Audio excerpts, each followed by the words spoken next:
Good morning students. आज 29 सितंबर और रोज़ की तरह ही हम अपना करंट सेशन स्टार्ट करते हैं। तो हम देखते हैं अपना क्वेश्चन नंबर फर्स्ट।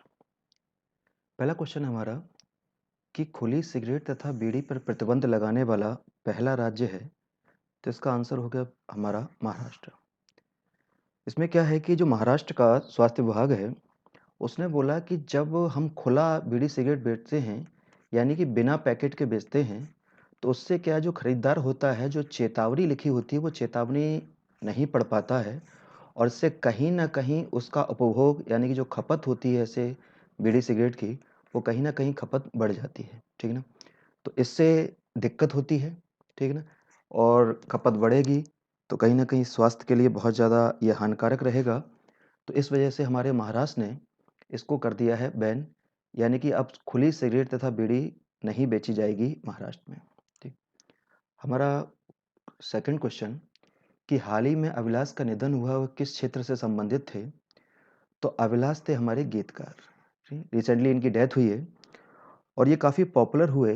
और पॉपुलर होने का मेन रीज़न क्या, एक मूवी आई थी, मूवी का नाम था अंकुश। और उस अंकुश मूवी का एक गाना था कि इतनी शक्ति हमें देना दाता। ये सभी ने सुना होगा, इतनी शक्ति हमें देना दाता, ठीक है ना? इस गाने के जो गीतकार थे वो हमारे अभिलाषी थे। तो इस वजह से ये बहुत ज़्यादा पॉपुलर हो गए थे। तो हमारा आंसर हुआ अभिलाष किस क्षेत्र से संबंधित थे? तो अभिलाष थे गीतकार। नेक्स्ट क्वेश्चन पे आते हैं। भारत जापान के बीच चल रहे समुद्री अभ्यास का नाम क्या है? तो अभ्यास का नाम है पहली चीज़ हमारा जिमिक्स, ठीक है ना? दूसरा क्या है कि जिमिक्स की हम फुल फॉर्म देख लें तो इसकी जो हमारी फुल फॉर्म है वो है Japan India Mary time exercises, EXERSISES, ठीक है ना? Japan India Mary time exercise. और हर 2 साल बाद भारत और जापान, ठीक है ना, दोनों मिलकर समुद्री अभ्यास करते हैं। इसी का नाम है हमारा जिमेक्स। ठीक। ये क्या है कि पिछली बार मैंने बोला कि हर ये 2 साल के अंतर पर होता है। तो पिछली बार ये हुआ था अक्टूबर 2018 में और पिछली बार ये हुआ था हमारा वाशिंगटन में, सॉरी वाशिंगटन कह रहा हूँ, विशाखापत्तनम में, ठीक है ना? और इस बार ये हमारा हो रहा है उत्तरी अरब सागर में। इतनी बात समझ में आ रहा होगा, ठीक। दूसरी चीज़ क्या है कि जापान से हमारी और भी कहना चाहिए युद्धाभ्यास होते हैं, मान के पूछ लेता है अगर, तो एक युद्धाभ्यास है हमारा, उसका नाम है धर्म गार्जियन। ये भी हमारा जापान के साथ ही मिलकर होता है। एक और है हमारा, उसका नाम है शिन्यू मैत्री। ये भी हमारा जापान से ही होता है, ठीक है ना? जापान से जुड़ी हुई चीज़ें सभी को जाननी चाहिए थोड़ा सा, क्योंकि हमारा मित्र देश है। कि जापान की कैपिटल है हमारी टोक्यो। और जापान के पीएम इम्पोर्टेंट हो गए हैं क्योंकि ये रिसेंटली नियुक्त हुए हैं। और नए पीएम का नाम है इनका योशिहिदे योशिहिदे सुगा, ठीक है ना? और इससे पहले जो पीएम थे यानी कि योशिहिदे ने जिनकी जगह ली है उनका नाम था हमारा शिंजो अबे, ठीक है ना? तो जापान के नए पीएम इम्पोर्टेंट हैं, जैसा अंतर्राष्ट्रीय माहौल चल रहा है। तो ये बने हमारे योशिहिदे सुगा और इन्होंने किसकी जगह ली है? शिंजो अबे की, ठीक। इसके अलावा जैसे कि मान के चलते हैं और एक्सरसाइज पूछी जाती हैं यानी कि समुद्र अभ्यास पूछे जाते हैं। तो इंडिया का चीन के साथ भी अभ्यास होता है, तो उसका नाम है हैंड इन हैंड, ठीक है ना, जानकारी के लिए। इंडिया का बांग्लादेश के साथ भी होता है अभ्यास, उसका नाम रहता है हमारा संप्रति, ठीक है ना। इंडिया का श्रीलंका के साथ भी होता है, उसका रहता है हमारा मित्र शक्ति। तो ये और याद रखना, ठीक है ना। चीन के साथ हैंड इन हैंड, बांग्लादेश के साथ संप्रति और हमारा श्रीलंका के साथ मित्र शक्ति, ठीक है ना। अगले क्वेश्चन पे आते हैं और बोला गया है कि जनवरी 2021 से चेक की जांच करने के लिए पॉजिटिव पे सिस्टम किसके द्वारा पेश किया गया है? तो इसका सीधा सा हमारा आंसर है आरबीआई, ठीक है ना। और ये पॉजिटिव पे सिस्टम है क्या कि इसके तहत ये बोला गया है कि जब 50,000 का या उससे बड़े अमाउंट का, ठीक है ना, कोई चेक होगा तो चेक तभी क्लियर होगा जब कुछ जो ज़रूरी जानकारी है वो दोबारा से हमें करनी पड़ेगी कन्फर्म, ठीक है ना? समझ में आ गया होगा? यानी कि कन्फर्मेशन दोबारा से कुछ महत्वपूर्ण जानकारियों का होगा पहले, तभी वो चेक होगा हमारा क्लियर। ज़रूरी जानकारियों में जैसे कि अकाउंट नंबर, ठीक है ना? चेक नंबर, ठीक? जो भुगतान कर रहा है उसका नाम क्या है? भुगतान राशि क्या है, अमाउंट? और ख़ास चीज़ है कि चेक की दोनों तरफ की जो फ़ोटो होगी, ठीक? उसे बैंक के मोबाइल पर ऐप पर करना पड़ेगा अपलोड। हर बैंक का मोबाइल ऐप होता है, पता ही है। तो उसको बैंक के मोबाइल ऐप पर करने पड़ेगा अपलोड, ठीक है। तो इसी को बोला जा रहा है पॉजिटिव पे सिस्टम, ठीक है। तो पॉजिटिव पे सिस्टम समझ में आ गया? किसने शुरू किया है? आरबीआई ये स्कीम ला रहा है। और इसके लिए क्या है कि 50,000 या उससे ऊपर के चेक का भुगतान तभी होगा जब कुछ जरूरी जानकारियां दोबारा से कर ली जाएंगी कन्फर्म। नए क्वेश्चन पे आते हैं। अंत्योदय दिवस किस योजना को मनाने के लिए मनाया जाता है? ठीक है। तो जो क्वेश्चन पूछा गया है उसके हिसाब से हमारा आंसर हो गया कि पंडित दीनदयाल उपाध्याय ग्रामीण कौशल्य योजना, ठीक है। इस योजना को मनाने के लिए मनाया जाता है अंत्योदय दिवस। दूसरा, अंत्योदय दिवस मनाया कब जाता है? ठीक है ना। तो ये मनाया जाता है हमारा 25 सितंबर को। क्या है कि 2014 में जब हमारे पंडित दीनदयाल उपाध्याय की 98वीं जयंती थी, ठीक है, तब हमारा ये योजना शुरू की गई, पंडित दीनदयाल उपाध्याय ग्रामीण कौशल्य योजना। और तभी से ही इसी दिन के रूप में 25 सितंबर को मनाया जा रहा है हमारा अंत्योदय दिवस। और इस बार का जो अंत्योदय दिवस था हमारा, यानी कि जो 25 सितंबर 2020 को पड़ा, ठीक है ना, इसका जो थीम हुआ वो थीम है हमारा कौशल से कल बदलेंगे, ठीक है ना। कौशल से कल बदलेंगे। और ये शायद पता ही होगा कि इस योजना के तहत जो ग्रामीण बेरोजगार युवक हैं, ठीक है ना, उनको कहीं ना कहीं किसी ना किसी फील्ड के लिए प्रशिक्षित किया जाता है जिससे कि वो अपना कुछ रोजगार जुटा सकें। और ऐसा आंकड़ा है कि लगभग 2014 से अब तक 10.5 लाख, ठीक है ना, ग्रामीण युवकों को इसके तहत किया जा चुका है प्रशिक्षित। अगले क्वेश्चन पे आते हैं। ज्ञानपीठ पुरस्कार के 55वें संस्करण से सम्मानित किया गया है। तो इसका आंसर हुआ हमारा अच्युतम अच्युतम नंबूदरी। क्या है कि ये मलयालम राइटर हैं और इनको दिया गया है हमारा 55वां ज्ञानपीठ पुरस्कार। ज्ञानपीठ पुरस्कार क्या है कि इंडिया में अगर लिटरेचर यानी कि साहित्य के फील्ड का कोई सबसे बड़ा पुरस्कार है तो उसका नाम है हमारा ज्ञानपीठ पुरस्कार, पहली चीज। दूसरा, इस पुरस्कार को जो शुरुआत की गई थी वो शुरुआत की गई थी 1961 में, ठीक है ना। लेकिन मतलब स्थापित कर दिया गया था, यानी कि नियम बना दिए गए थे कि साहित्य के फील्ड का पुरस्कार दिया जाएगा। लेकिन पहली बार ये पुरस्कार दिया गया हमारा 1965 में। तो याद रखना, जो भी पूछा जाता है 1961 में स्थापित हुआ और पहली बार प्रदान कब किया गया? तो 1965 में, ठीक है ना। दूसरी चीज़ क्या कि जो 1965 में जो पहली बार प्रदान किया गया था उसका नाम पूछ सकते हैं। तो उसका नाम क्या था? तो उसका नाम है हमारा संकारा कुरुप, ठीक है ना। ये पहली बार 1965 में दिया गया था। और इत्तेफाक से ये भी मलयालम राइटर ही थे, जैसे कि हमारे अक्कितम मलयालम राइटर हैं, ठीक है ना, जिनको 55वां यानी कि 2019 का मिला है, ठीक है ना। और ये भी हमारे मलयालम राइटर थे पहले। दूसरा क्या है कि ये दिया किसको जाएगा? तो हमारी जो अनुसूची 8 है, ठीक है ना, अनुसूची 8 में पता होगा सभी को, इसमें पढ़ती हैं 22 भाषाएं, पॉलिटी की चीज़ हो गया।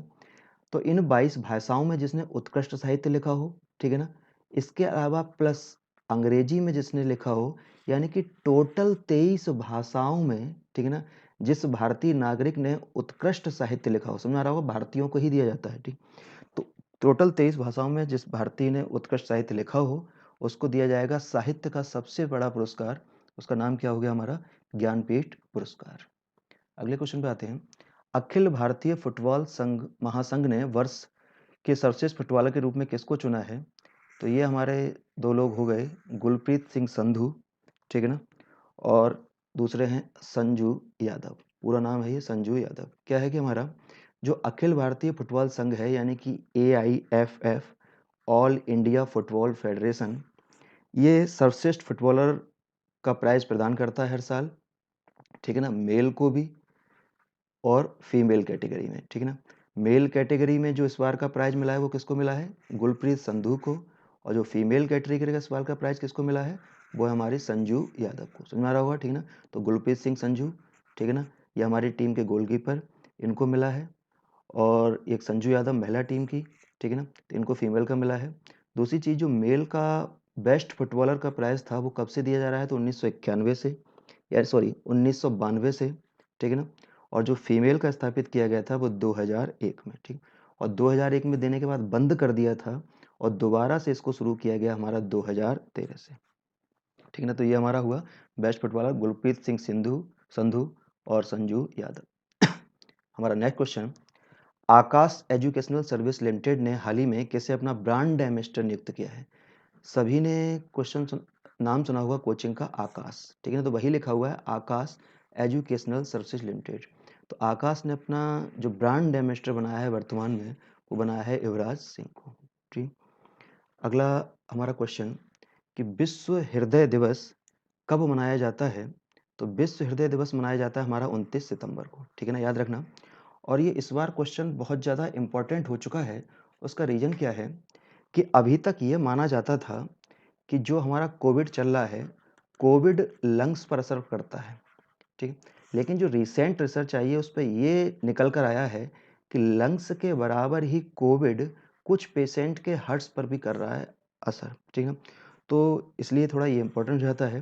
बहरहाल ये दिवस तो पहले से ही मनाया जा रहा है। तो जो विश्व हृदय दिवस होता है उसकी शुरुआत हुई थी हमारी सन 2000 से, ठीक। और तब ये डिसाइड किया गया था कि सितंबर महीने का जो लास्ट संडे होगा उसको मनाया जाया करेगा विश्व हृदय दिवस। समझ चीज़ को, ठीक है। लेकिन बाद में हमारा नियम चेंज किया गया और 2014 में कर दिया गया, डेट फिक्स कर दी गई और बोल दिया गया है कि हर साल 29 सितंबर को मनाया जाया करेगा विश्व हृदय दिवस। और इसका उद्देश्य वही है कि हृदय को ठीक रखने के लिए, अच्छा रखने के लिए लोगों के बीच में जागरूकता फैलाई जाए। अगला है हमारा, T20 क्रिकेट में सर्वाधिक डिसमिसल करने वाला विकेट कीपर कौन है। तो ये हमारे है आंसर हुआ एलिसा हीली, ठीक है ना।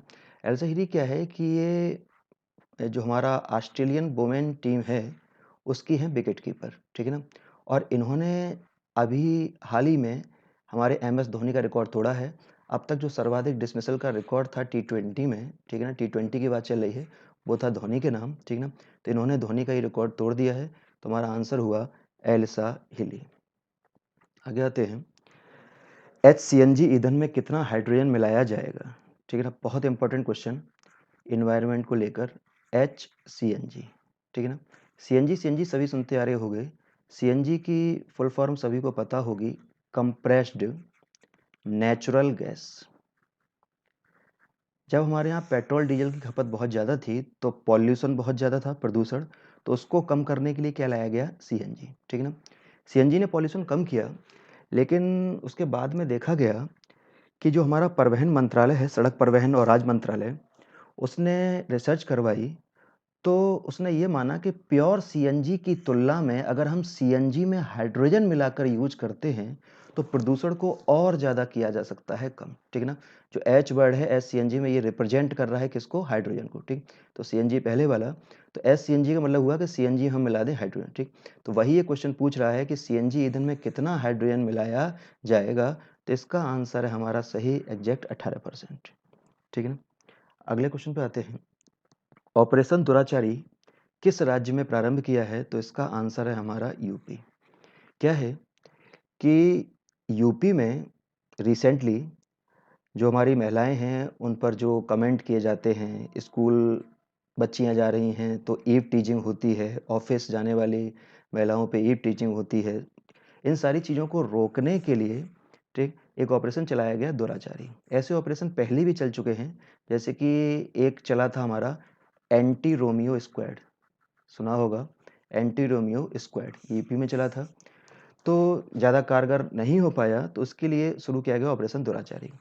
इसके लिए क्या है ऑपरेशन दुराचारी में कि इसके पीछे एक थीम अपनाई गई है कि जैसे कि बचपन में अगर टीचर, मान लो हम छोटे थे स्कूल जाते थे तो टीचर हमको मारते थे, तो उसमें हमें इतनी शर्म नहीं लगती थी। अगर वो हमें बेंच पर खड़ा कर देते थे या मुर्गा बना देते थे तो उसमें लगती थी ज़्यादा शर्म, ठीक है ना। और हम शर्मिंदा होते थे मुर्गा बनने से या बेंच पे हाथ ऊपर कर कर खड़े हुए हैं, तो इससे हम दोबारा वो काम नहीं करते थे, ठीक है ना। तो वही चीज़ अपनाई जा रही है कि ऑपरेशन दुराचारी के तहत जो भी दोषी लोग होंगे, यानी कि ईव टीजिंग कर रहे होंगे, फप्तियाँ कस रहे होंगे, छेड़ रहे होंगे माताओं बहनों को, उनके पोस्टर छप जाए जाएंगे और पोस्टर चौराहों पर लगवाए जाएंगे, ठीक है ना, उनके नाम प्रकाशित किए जाएंगे, साथ में उनकी जो हेल्प कर रहे होंगे उनके नाम भी प्रकाशित किए जाएंगे, जिससे वो लोग शर्मिंदगी महसूस करें और आगे से ऐसा कोई काम ना करें, ठीक है ना। तो ये हमारा ऑपरेशन दुराचारी के तहत किया जाएगा, ठीक। इसका आंसर हमारा क्या है, यूपी। अगले क्वेश्चन पे आते हैं। किस बैंक ने अपने ग्राहकों के लिए वीडियो केवाईसी शुरू किया है, ठीक है ना। सभी ने नाम सुना होगा केवाईसी, ठीक। तो पहला आंसर हमारा, वीडियो केवाईसी शुरू किया हमारा एचडीएफसी बैंक ने। केवाईसी की फुल फॉर्म पता ही होगी कि नो योर कस्टमर, ठीक है ना, सभी ने सुना होगा full form know your customer. जब हम अकाउंट खुलवाने जाते हैं तो अकाउंट खोलने से पहले बैंक अपने कस्टमर के बारे में सारी जानकारी लेते हैं, तो वही हमारा है केवाईसी। तो इसको थोड़ा आसान किया गया है और वीडियो के माध्यम से भी अब कहना चाहिए कि घर बैठे हो सकेगी केवाईसी, ठीक, केवाईसी। तो किस बैंक ने शुरू किया है, तो हमारा एचडीएफसी बैंक ने, ठीक है ना। एचडीएफसी से जुड़ी हुई चीज़ें कि एचडीएफसी बैंक की स्थापना हुई हमारी 1994 में और इसका जो हेड क्वार्टर है हमारा वो कहाँ पर है, मुंबई, ठीक है ना। तो ये याद रखना। अगला क्वेश्चन, किस राज्य ने अम्मा मोबाइल राशन शॉप प्रारंभ की है, ठीक। तो इसका आंसर है हमारा तमिलनाडु। देख रहा होगा क्वेश्चन, अम्मा mobile ration shop, ration shop हमारा राशन शॉप यानी कि राशन की दुकान, और कैसी दुकान, मोबाइल यानी कि जो चलने फिरने वाली हो, ठीक। तो क्या है कि जितने भी दूर दराज के पहाड़ी एरिया हैं उनके निवासियों को राशन मिलने में दिक्कत होती है, तो इसके लिए तमिलनाडु की सरकार ने कहना चाहिए योजना प्रारंभ की है और उसके तहत मूवेबल यानी कि चलने वाली राशन की दुकानें होंगी जो ज़रूरतमंदों को पहुंचाएंगी राशन। तो उसी का नाम है अम्मा मोबाइल राशन शॉप्स। अगला क्वेश्चन हमारा, चिकित्सा शिक्षा का भारत का सर्वोच्च नियामक कौन सा है, तो इसका आंसर हुआ हमारा राष्ट्रीय चिकित्सा परिषद, ठीक। क्या है कि इस राष्ट्रीय चिकित्सा परिषद का गठन किया गया है अभी, ठीक। अभी तक यानी कि इससे पहले जो मेन संस्था थी उसका नाम था हमारा एमसीआई। कौन सा नाम था, एमसीआई। एमसीआई की फुल फॉर्म थी मेडिकल काउंसिल ऑफ इंडिया। यह अब तक की सबसे बड़ी संस्था थी, जो हिंदी में नाम लिखा हुआ है भारतीय चिकित्सा परिषद, ठीक। तो रिसेंटली इसको ख़त्म कर दिया गया और इसकी जगह पर नई संस्था बना दी गई हमारी, और वो है हमारी एनएमसी, ठीक है ना, national medical commission, national medical commission, जो हिंदी में लिखा हुआ है राष्ट्रीय चिकित्सा आयोग, ठीक है ना। तो भारतीय चिकित्सा परिषद को खत्म कर दिया गया और क्या शुरू कर दिया उसकी जगह, उसकी जगह राष्ट्रीय चिकित्सा आयोग। तो सबसे बड़ी संस्था वर्तमान में हो गई राष्ट्रीय चिकित्सा आयोग, और इसमें अध्यक्ष सहित टोटल मेंबर पूछे जाएं तो कितने मेंबर होंगे, मेंबर होंगे हमारे 33, ठीक है। तो आज का हमारा करंट सेक्शन पूरा हुआ, अगले सेक्शन में मिलते हैं, ठीक है ना। और अगर आपको वीडियो अच्छा लगता है तो वीडियो को लाइक करिए और वीडियो को सब्सक्राइब जरूर करिएगा, जिससे कि आपको जैसे ही नेक्स्ट वीडियो हम डालेंगे तो आपको अगर उपयोगी लगता है तो उसको तुरंत उसका लिंक मिल जाए, उसकी जानकारी मिल जाए, ठीक है ना। ओके, फिर नेक्स्ट वीडियो में मिलते हैं।